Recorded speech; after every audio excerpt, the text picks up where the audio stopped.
Today on Screen It or Stream It. Guess what? What is it this time? If you say my superhero name, you will gain my power.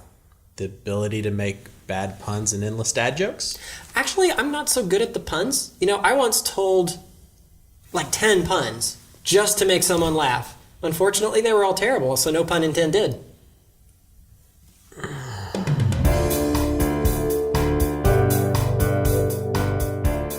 Shazam is rated PG-13 for intense sequences of action, language, and suggestive material. It's the story of good versus evil wrapped up as a superhero origin story. The last of the 7 wizards is looking for someone to carry his power forward and be the champion that fights evil. Not just any evil, specifically the 7 deadly sins. The search continues for decades before the wizard chooses Billy Batson, a street-smart orphan with a propensity for getting in trouble. Meanwhile, Dr. Thaddeus Savannah intentionally unleashes the personification of the 7 deadly sins to gain their power for his own goals. However, once the champion is revealed in Billy Batson, Dr. Savannah realizes that he must stop him if he wants to protect his position and newfound power. So, what did we think about this one? Loved by critics and audiences alike, we think Shazam is a good movie.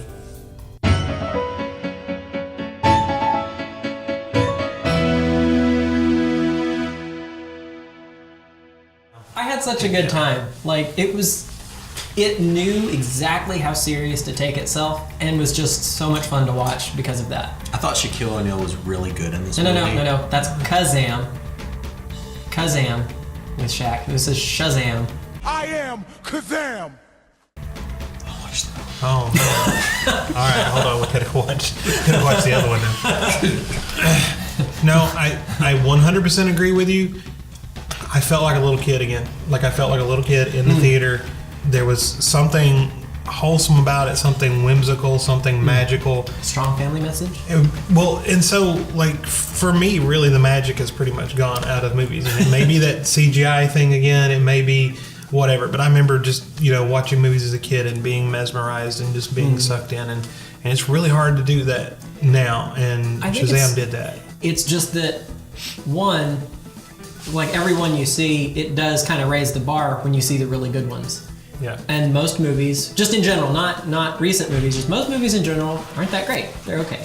Or worse. A lot of times we go to the movies, and pretty much every movie we walk out of, I kind of walk out with a sense of And the more I think about them, they tend to start to diverge. And the more I think about them, like, you know what, I really didn't like that part, I didn't like that part, or I really like this. And but I walked out of Shazam being like, you know what, I enjoyed it. I walked out and immediately was like, I like that. I don't think it's a great movie. Like, I don't think, it's the best movie ever, you got to go see it. But it's just really enjoyable. It's really fun. I did not feel preached to at all. I didn't feel there was no message I was supposed to be getting there.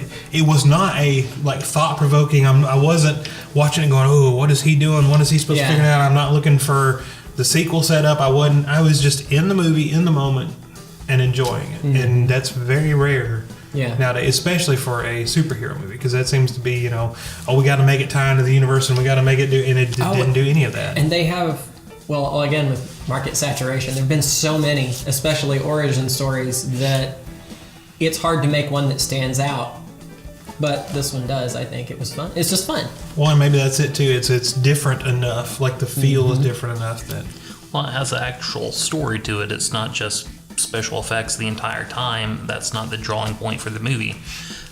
You follow Billy along and him becoming a superhero and all of this, and him getting a family. Whereas, like the Avengers, I can't tell you anything that happens. That aliens come down and cartoons fight it. And that's Hawkeye has a good family. And the second one, to give him some personality. Well, one of the things that was great, and it just worked, and they used it perfectly, was Billy suddenly being endowed with all the powers of the wizard makes him a fish out of water. And they used that for the comedy just pretty much the rest of the movie. They were able to milk that for all it was worth, and it was great. Well, again, this is an origin story, right? Yeah. And we're like, an origin story. But the origin is so much fun. Right. That is okay. Then it's it's not. It doesn't feel like pasted on. We need to get this set up so we can go ahead and go do something else. The origin was the movie. That's what it was about. And then again, like you said, he becomes Shazam instantaneously, basically, and then he's just lost. Yeah. He can't go home because he looks completely different. He can't go anywhere because he looks completely different. He doesn't know what to do, and he's, he has nothing of his own because he's a young kid. And I loved the ensemble. Like, oh my gosh. Like all the other foster kids. Again, the little girl was so cute.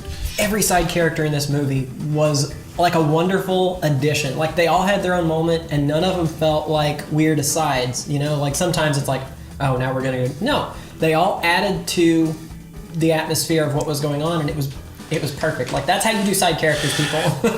And I don't know how to say this without like contradicting my other feelings. Like, but it almost feels, and it's DC, I know, but it feels very Disney almost. Like, the foster family is great. None of them are, oh, well, Susie's really got a drug problem. Or, like, it seems like everything now, somebody's got to be twisted horribly in some way. Or, the foster parents show up, and they're just this nice, loving couple that they were foster kids, and they want to help foster kids. What you mean. And they don't, dad doesn't, they go to bed, and dad has to beat mom or something, because that's every movie. I mean, they hint at that as a joke early. But they were just nice. And the foster kids, like, there was the big guy that was kind of quiet and shy, and there was a nerdy one that's playing video games. So they all were kind of a stereotype. But again, nothing was like, oh, he plays too many video games. It wasn't like, oh, he's doing crack on the side, or oh, he's, it's just, that was so nice and kind of refreshing and different. And for a change, they were thankful for the position they've been put in with the foster parents. One thing I was going to say about the kids is that you said, like, they're good kids, but I saw some pretty serious flaws with them, but it's things that kind of make sense in the context of the story. Lots of insecurity, lots of isolation, lots of overcompensation, things that are more, I guess, psychological problems that you would expect in that kind of background, and those are things that they're kind of coping with and dealing with and trying to overcome. But you're right that they're not evil. But kids. None of those make them bad people. They're not bad people. Right? They weren't have flaws. They're damaged people. Yeah, damaged people, but not bad people. And that's the way movies used to be when we were kids. Everybody was. Think of the old westerns and John Wayne, and he was just upstanding and abided the law and did whatever. And again, they always had some kind of character quirk or something, but it never made him a bad guy. And then in like the 90s, we started getting like the anti-hero, and that was so popular because it was different and it was cool. And now everything has to be flawed, and it's bright, and it's colorful, and it's cheerful, and that is something DC has not done. And some of the characters, Shazam needs to be bright and cheerful, and like Spider-Man, like Marvel finally, I enjoy the Spider-Man now so much more because he is bright and he's cheerful and he's happy because that's who he is. And looking at you, Flash TV show. Now, and don't get me wrong, like, I like dark and gritty, but there are characters that do dark and gritty well. There's times and places for it. Batman is dark and gritty character. You want to do dark and gritty Batman? Great. Superman is not a dark and gritty character. Don't make him dark and gritty. Movie. I know. Don't do Constantine, dark and gritty. Dark and gritty. I don't want a happy Constantine. That doesn't work. But I want a happy Shazam. I want a happy Superman. I want a happy Spider-Man. Swamp Thing should be happy. I was going to go for the Crow, but okay. Alan Moore can never be happy. Now, there were some things I didn't like. So, the magician was looking for a person pure of heart, a good person, essentially. And when Billy gets these awesome powers and starts playing around as any, teenager would do, but then he decides he needs money and commits a crime spree, and there was no, that didn't bother me. Oddly enough, that's not what bothered me. There were no consequences whatsoever for that. That bothered me. Well, see, it did, and that was the one of the police things. Never showed up, never went looking for him. He was all over social media. He was standing out in public, and they never. That's one of the things, and I didn't bother. Like, I'm the exact opposite. Like, it bothered me that he was so criminally minded at the start. Right. Like, it was nice that he kind of learned as he goes, but at the start. Well, it did stay consistent, and for a character arc, that's fine. But how are you going to teach me moral lessons if you keep confusing me like this? Yeah. I was thinking about kind of what the morals of the movie would be, because earlier we were kind of talking about how there's not any like really heavy-handed morals, but I think there are some obvious morals, and there are some. Be a good person. Family do are the right people who thing. stick with you. Bullying is Family bad. values. Kind of Bullying came is up a bad. lot Yeah. in the story. Don't judge people. Yeah, not to Based judge. on, Yeah, based but- on the way they look, or those are all great messages. Like, you run into this problem, right? When someone is so powerful, Yeah. then they have to have a powerful Villain. villain. And we didn't want to give Shazam his powers. Like, he didn't just appear with like, I can do all this stuff. Right. Right. He's you had having to figure them out. So through most of the show, he kind of learns randomly, usually at times, oh, I can do this. Like Shazam flies, but at the first he tries to fly and fails and fails. so many times. And, Got funnier every time. but the villain, Mark Strong's character, he is super powerful because of the 7 deadly sins. So I thought this was just a great mechanic, right? He's super powerful because of the 7 deadly sins, but then he sends them out to go do things, and then as they go out, each one goes away and he loses some power. So there's that weird, it's almost like a game of chess or a board game or something, right? It's like, well, I can send you all out, and we can divide and conquer, but then I'm having to give up my super strength or whatever so then to you got do to battle that. this super powerful guy without all their help. And It was kind of decisions that he had to make there, but it also gave him a vulnerability that it didn't feel like a manufactured vulnerability Right. that just didn't make made sense. Yeah, and I like that a lot about the character. So I think Mark Strong is amazing. I just have to I've seen him play villains. I've seen him play heroes. He's just amazing. I have decided. So I liked his. I don't know if it's like art, but we get to see him as a kid. We get to see kind of his dad being mean to him. We kind of learn why he makes the choices and stuff. And I always like when we get a little bit of bad guy, background too. Could have used more, but it was fine. Yeah, and we at least knew something about. He didn't just appear like I'm going to conquer the world. But just overall, lighthearted, fun, a really good time. Doesn't beat you over the head. Great popcorn. Just sit back, relax, shut your mind off. Yeah. And again, I can nitpick a lot of little things that are they there's fly, and I never like flying. There's a few nitpicky things like never seems to work well. physics, mainly, and I don't even usually bring up physics in a superhero movie. But when you catch a bus, one that fell, that was a long fall. First of all, If the bus stops immediately, it doesn't matter if it hit a person or concrete. right, When it the bus doesn't stops matter. immediately, And you're dead. with all of the immediate catches that were that same way, people falling off of whatever, building a Ferris wheel, you catch them that close to the ground, a sudden stop, you're gonna splatter. Yeah. Someone needs to make Deadpool 3, please do this. Let him catch somebody and they just splatter because they fell so far. Because Deadpool, you can get Rip away his with arms it. We off. love you. He just takes out his arm, rips both arms off as they hit the splatter. ground. And because that's what would happen. But the bus, assuming he It's could not the catch fall it, that kills you, it's the sudden stop at the end. assuming nobody died in that, the bus should have crumpled around him because he's like this very small point catching it. No. If you watch the movie again, because I noticed But he was just holding it by the windshield. by the He windshield. caught the windshield of the bus So just with no, 2 hands. just It stopped it. nice catch, but come on. Come on. So yeah, and I mean, there's little things like that. That's a nit though. It's just But it's go with one of it. those things, though. I think if this had been super serious, when that happens, I'd be like, "Oh, come on!" Right, but because it's whimsical, right? Because so it's whimsical. It's like, oh, okay. you get But I away did with it. notice that. I remember that. I'm like, really? He couldn't even caught it at least by the pillar in between the glass. Nope, 2 hands on the windshield and caught it. I was like, now I did say something earlier, and I realize it's going to sound like I'm an idiot, but I did not mean it in a way. There are references to the DC universe. Oh, yeah. He has a batarang in his thing, and the foster brother has a bullet that supposedly Superman stopped. So there's all these little but it's not like they don't talk about what's going on. Right. None of the There's no storyline from those others, or even they're not relevant at all to this story. Which There's is a couple great. little things to tell you, hey, this is in the DC universe, Yeah. but it doesn't tie into anything. It doesn't add to the story, or I guess the main thing it gives you is because they're in a world where superheroes exist and they know about them. So when he becomes, super, Yeah, it's people don't freak they out. just They're like, oh, cool, superhero. He accepts that. Oh, okay, that's what has happened. Oh my gosh, this is amazing. Let's figure it out.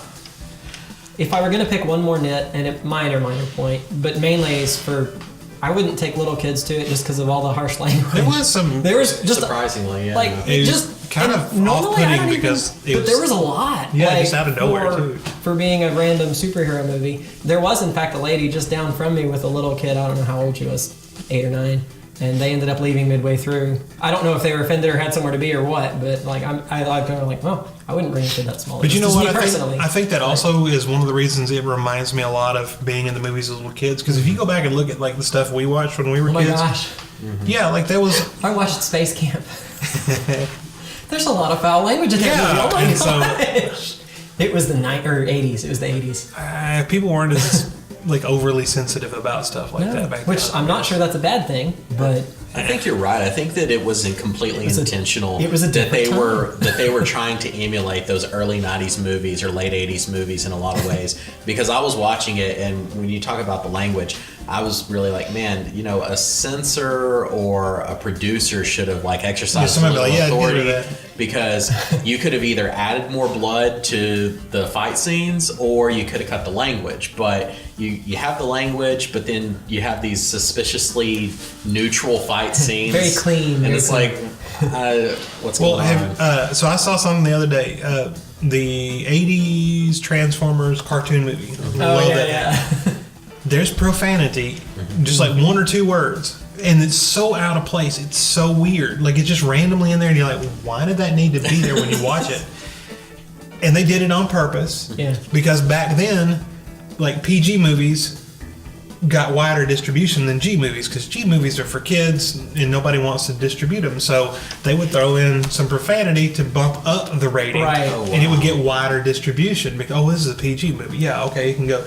And now we're the opposite. yeah. But we need to take all that language out so more people will go to see it because it needs to be rated G. And that's, you know, and we fussed for years about like Wolverine, and so we're like, Deadpool needs to be R, Wolverine needs to be R, because that's who they are as characters, and they were toning it down to try to get Right. more people to see it. It used to be the opposite. They were pumping it up to try to get more, which I mean kind of fights against what, you know, Shazam coming out now and like, oh, we're gonna throw some profanity in there. But again, if they were just trying to emulate the style and of those 80s and 90s movies, then it makes perfect sense. Unless they were trying to go full meta and appeal to the kid within and make us did. be better. Totally And say, did. man, I wish Yeah, they it wouldn't did. have cussed. Yeah, find me a group of 14-year-old kids, though, that isn't Oh going to... God, Oh, no. No, absolutely. I mean, like School teenagers, teacher, dear Lord. Teenagers, yeah, totally appropriate. I don't have any teenagers yet, but I almost do. but like that I get, but like littler, to me seems a bit much. Because a 9 or a 10-year-old could watch this movie, but then like if you're a protective parent, you might be like, well, this is the one thing that just kind of ruins it. Again, at your own discretion. Yeah. Just tell you what it is. So I heard a conversation yesterday Oh, do tell. between my little group of. Do I need the profanity buzzer? No, I will not use any. Okay. There was like a little group of like 15-year-olds who walk, you know, up and down the hallway every day screaming every profanity they can possibly come up with. And then in class, there's somebody said, well, I was talking about a cartoon movie that they had watched.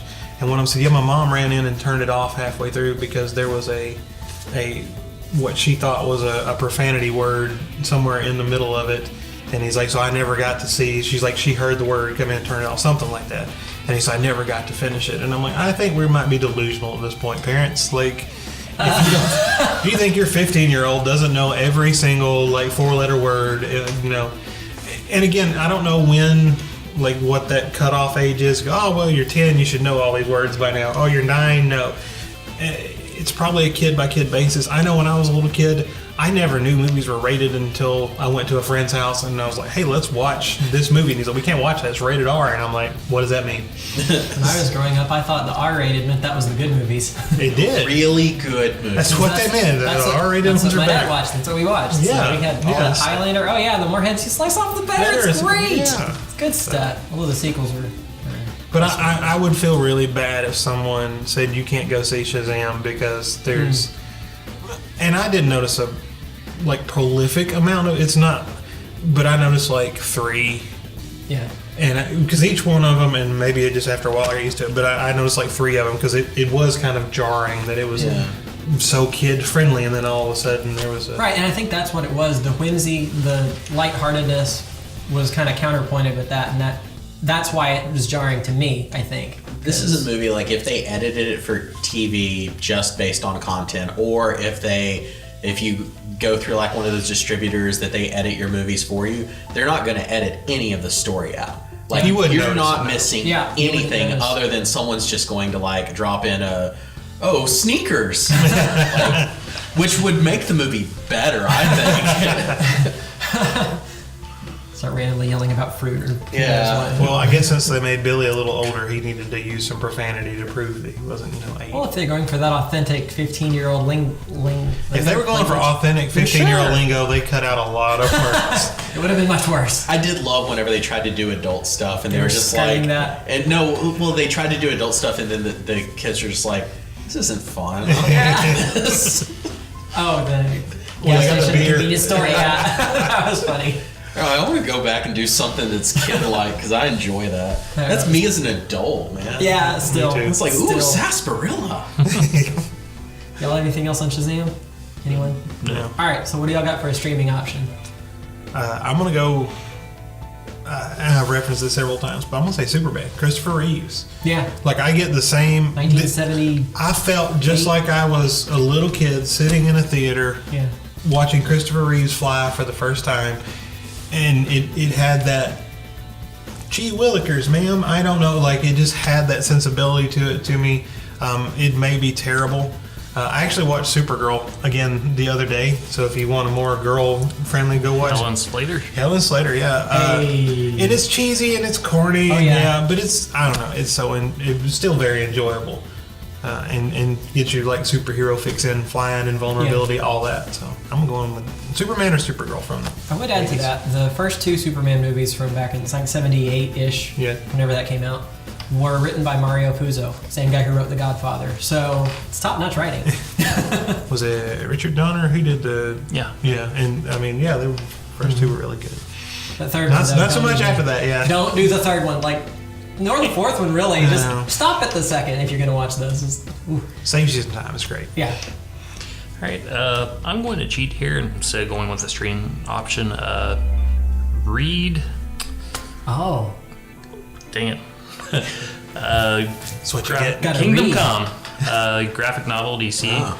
It's set in the future. All the characters are a little bit older, but Shazam plays a major part in that, and it's my favorite story with the character in it. So, And I love their take on Mr. Mind. yes. Yeah.